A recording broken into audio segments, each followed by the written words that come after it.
All right, music fans, welcome back. Harmless Dave here on the Harmless Dave channel, talking about real music, music lyrics, misunderstood songs, diss and miss, and whatever other kind of information that's out here, and doing what I do in real time for just a few real people just like you right there and just like me here. All right, so Aaron Lewis. Who is Aaron Lewis? He's a pretty well known musician currently in the country music world, and I like his stuff, believe it or not. I think his stuff is really good. He was in a band called Stained. I think technically Stained is still a band, but Aaron Lewis went off to do his own thing, and he's trying to make country music country again. Good luck. He doesn't sound like Morgan Wallen. Okay, so if you know who Morgan Wallen is, all of that kind of music these days just is head scratching for me. You turn on the country station and it sounds like a bad R&B station from 1977 or something. It's sad what they've done to a truly great musical genre. But anyway, Aaron Lewis was talking to Tucker Carlson, and you could go watch that podcast or listen to it. And they were talking about Bruce Springsteen. All right, cut to the chase here. And the headline I read from Breitbart, which okay, we all want to pile on Springsteen. I'm not a fan of Springsteen, but the subject of this song, "Born in the USA," came up. All right, and the song itself, if you listen to it, you're thinking, hey, it's a patriotic song, right? That, if you don't listen to any of the lyrics, which it took years for me to really understand what he was talking about in the song, but it's an absolute scathing rebuke of the Vietnam War and the aftermath of that war, which many of us realize was one of the dumbest things the United States has ever done. Now, again, not a fan of Springsteen, don't like his politics, and he's a bit of a hypocrite. All right, let's start there. So he puts this song out, what, 1984, 1985, Born in the USA, biggest album in the country, getting radio airplay in places that he didn't used to get radio airplay. Younger, cool people are hearing this song and thinking to themselves, yeah, America, Ronald Reagan, apple pie, Bruce Springsteen. In fact, Reagan initially liked the song. And then, someone whispered in his ear and said, hey, Ronnie, this song is anti-American. It wasn't anti-American necessarily. It was critiquing the war machine. And this is my problem now with today's Democrats, okay? Sorry to go deeper into politics, but they all used to be against war. They all used to come out and say, you know what? And sometimes it was, just naked pacifism, which I don't agree with either. Sometimes it was just a knee-jerk reaction to the Republicans, but for whatever reason, they were right, okay? Even if they didn't do it on purpose, even if they didn't think it through, in hindsight, these people were all right. Bruce Springsteen had a good, I don't know, he had the right to go ahead and critique the Vietnam War era.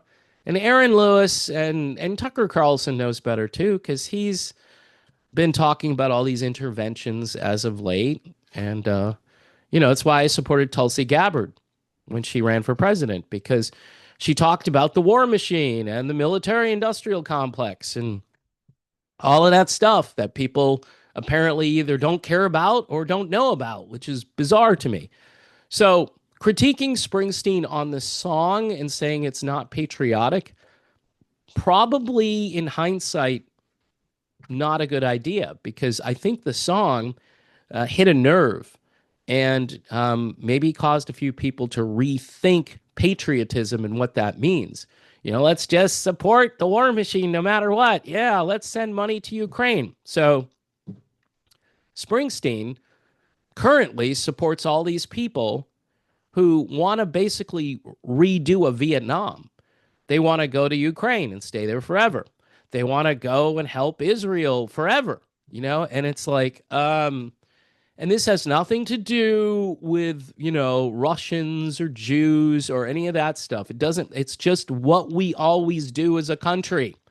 We always spend our money and spend our treasure, and our treasure are American lives and just resources. And again, who makes all the money here? That's what you have to look at. It's Raytheon, Northrop Grumman, General Dynamics. These are the people that make the money.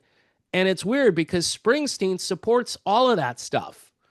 Maybe he doesn't understand it. When you support Michael Bloomberg for president or Kamala Harris for president, guess what? You're supporting the military-industrial complex. So you're pushing back against your own song from 40 years ago, which talked about how maybe we shouldn't have gone to Vietnam. Maybe that didn't go so well. And the aftermath of all of these wars, and how many other conflicts have we been in since then? So, even though bashing Springsteen is probably a good idea, you got to bash him for the right reasons.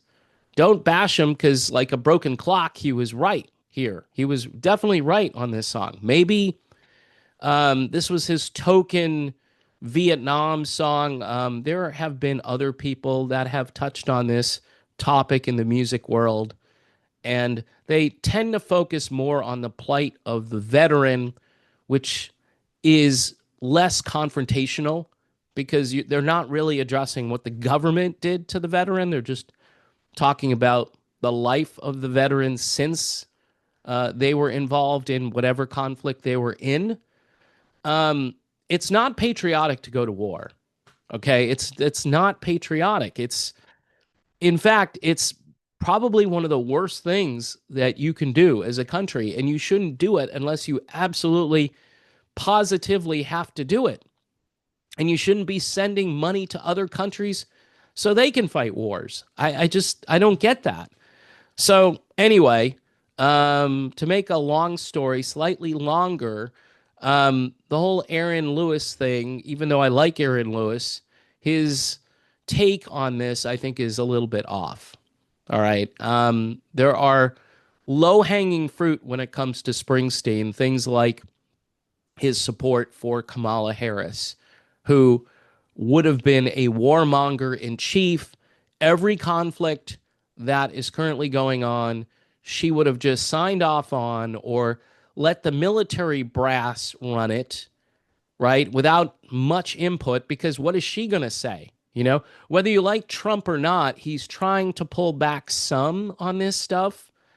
On paper, it looks like he's trying really hard to negotiate peace, but we'll see what happens. I don't know. I don't have a lot of faith because it always seems like the people around the president of the United States are the ones who make decisions. And sometimes they do the opposite thing to what the president is putting out in the press. And so it's really complicated. But anyway, if you're going to go after old Bruce Springsteen, go after him for his support of these ridiculous things that people have pushed back against the last few years. Our country definitely isn't anti-war, like the kind of anti-war that's knee-jerk right now. We're kind of selfishly anti-war because we want our economy to improve.